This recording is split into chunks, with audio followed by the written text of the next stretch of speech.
mu gihugu hose hakusanyijwe amafaranga yo kugura ibiribwa bya zakatul fitri asaga miliyoni 38. Mu gihugu hose hatanzwe toni zigera kuri 20. Ubuyobozi bw'umuryango w'Abayisilamu mu Rwanda buramenyesha Abayisilamu ko ibikorwa bitegura umutambagiro mutagatifu hijja birimbanyije kandi imyiteguro iri kugenda neza. Nk'uko mwabitangarijwe ku itariki ya 17 z'ukwezi kwa gatanu uyu mwaka, nibwo Abayisilamu 65 bazahaguruka mu Rwanda berekeza mu gihugu cya Saudi Arabia gukora umutambagiro mutagatifu.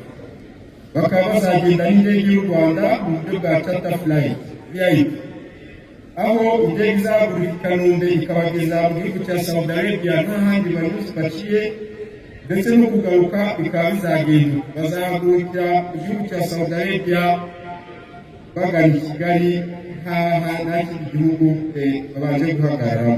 Sharia TV, ishakiro ry'ubumenyi bw'idini ya Islam. Assalamu alaikum wa rahmatullahi wa barakatuh. Bismillahir Rahmanir Rahim. Alhamdulillahi Rabbil Alamin, wassalatu wassalamu ala Rasulillah sallallahu alayhi wa sallam. Tunakushukuru Allah subhanahu wa ta'ala no kwifuriza intumwa yayo Muhammad sallallahu alayhi wa sallam amahoro n'imigisha.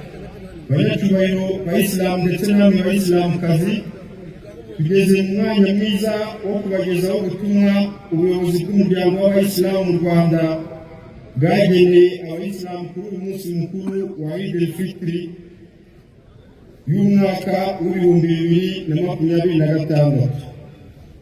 Ubuyobozi bukuru bw'umuryango w'Abayisilamu mu Rwanda bwifurije Abayisilamu by'umwihariko n'abaturarwanda bose muri rusange umunsi mukuru mwiza wa Eid al-Fitri, wabera umunsi w'ibyishimo. Abayisilamu barashishikarizwa kurushaho kwiyegereza Imana na nyuma y'iki gisibo cy'ukwezi kwa Ramadan dusoje. Mu gihugu cyacu Abayisilamu batangiye igisibo neza kandi banagisoje neza nyuma y'igihe cy'ukwezi bari bakimazemo.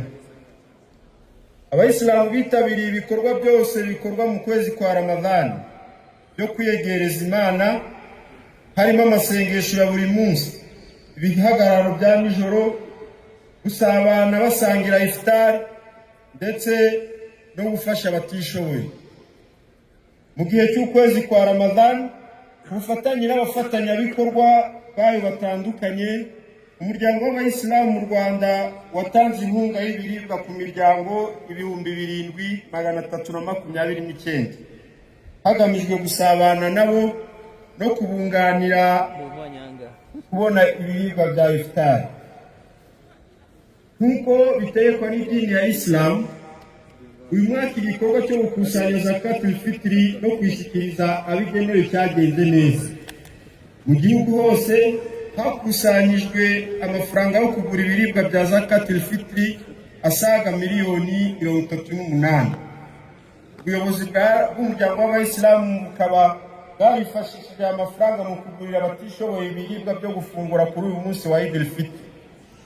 Mu gihugu hose hatanzwe toni zigera kuri 20 z'umuceri zasaranganyijwe imiryango 3,855 uturere twose tw'igihugu. Abayisilamu barashimirwa byimazeyo uburyo bitabiriye iki gikorwa, dore ko buri mwaka umubare w'abatanga zakatul fitri ugenda wiyongera. Ubuyobozi bw'umuryango w'Abayisilamu mu Rwanda buramenyesha Abayisilamu ko ibikorwa bitegura umutambagiro mutagatifu hijja birimbanyije kandi imyiteguro iri kugenda neza. Nk'uko mwabitangarijwe ku itariki ya 17 z'ukwezi kwa gatanu uyu mwaka, nibwo Abayisilamu 65 bazahaguruka mu Rwanda berekeza mu gihugu cya Saudi Arabia gukora umutambagiro mutagatifu. Bakaba bazagenda n'indege y'u Rwanda mu buryo bwa charter flight VIP, aho indege izahaguruka i Kanombe ikabageza mu gihugu cya Saudi Arabia nta handi banyuze baciye, ndetse no kugaruka bikaba bizagenda. Bazahagurukira mu gihugu cya Saudi Arabia bagana i Kigali nkaha n'ikindi gihugu babanje guhagararamo.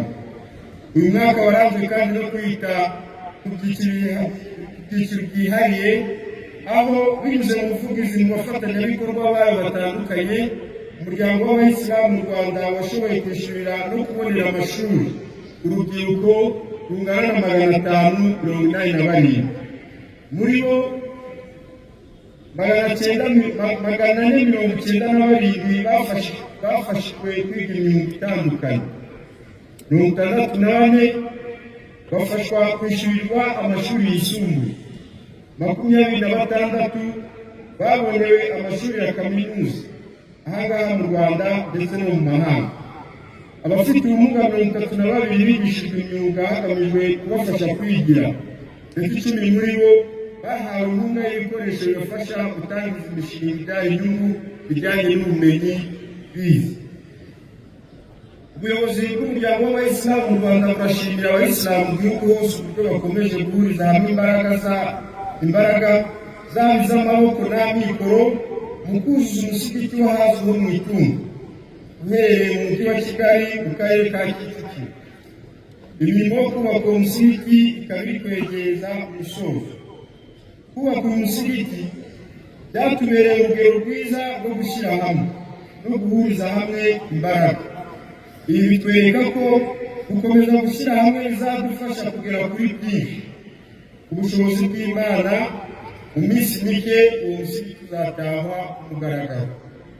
Nyuma yo gusoza umusigiti w'ahazwi mu Itunda, ubuyobozi buzabatangariza ikindi gikorwa cy'iterambere Abayisilamu bose bo mu Rwanda bazahurizaho, ku buryo mu gihe cy'umwaka umwe nacyo icyo gikorwa nacyo kizaba gisohoye. Ubuyobozi bw'Abayisilamu mu Rwanda buboneyeho umwanya wo kwibutsa abashakanye ko bakwiye kubana neza mu mahoro, kwihanganirana, kurangwa n'ubwuzuzanye, kujya inama, kwirinda amakimbirane, umwiryane ndetse n'ubutane bwa hato na hato, kuko kutabana mu mahoro bigira ingaruka z'igihe kirekire ku bana babyaye no gusenyuka k'umuryango. Abashakanye baributswa kwimakaza umuco w'ibiganiro mu ngo bigamije ubumwe, ubwubahane n'ubusabane mu muryango. Bitumvikanyweho bakihutira kubishakira umuti hakiri kare binyuze mu nzira z'ibiganiro hagati yabo ubwabo. Byananirana bakitabaza ubuhuza bw'izindi nyangamugayo ndetse n'urwego rwa RMC rushinzwe gukemura amakimbirane. Ntitwasoza tutabagaragarije uburyo ubuyobozi bw'umuryango w'Abayisilamu mu Rwanda bushishikajwe no gutsura umubano bigaragarira mu ngendo nyakubahwa Mufti w'u Rwanda yagiyemo mu bihugu nka Malaysia na Saudi Arabia, ndetse n'abashyitsi b'abanyacyubahiro twakiriye barimo Minisitiri wa Qatar ushinzwe ibikorwa by'idini, Minisitiri ushinzwe ibikorwa bya hijja mu gihugu cya Saudi Arabia, ndetse n'umunyamabanga mukuru w'umuryango mpuzamahanga wa Kisilamu witwa Muslim World League. Izi ngendo zavuyemo umusaruro ushimishije, dore ko bamwe bamaze no gusinyana amasezerano y'imikoranire n'ubufatanye n'umuryango w'Abayisilamu mu Rwanda. Ubuyobozi bw'umuryango w'Abayisilamu mu Rwanda bwongeye kwibutsa Abayisilamu ko gukomeza kurinda ubumwe bwacu, guhuriza hamwe imbaraga n'ubufatanye ari byo bizadufasha kugera ku iterambere rirambye. Abayisilamu baributswa kandi gukomeza kurangwa n'indangagaciro zikwiye umuyisilamu nyawe, barangwa n'ubworoherane no kubanira neza abo badahuje ukwemera, babereka ineza y'idini ya Isilamu. Abayisilamu baributswa gukomeza gushimira Imana ku ngabire yaduhaye yo kugira igihugu cyiza kandi gitekanye, no gushimira ubuyobozi bwiza bw'igihugu cyacu ku miyoborere myiza idaheza na gahunda nziza z'iterambere bakomeje kugeza ku Banyarwanda. Dusoje twifuriza nyakubahwa Perezida wa Repubulika Paul Kagame, umuryango we, Abanyarwanda n'Abaturarwanda bose muri rusange umunsi mukuru mwiza wa Eid al-Fitr.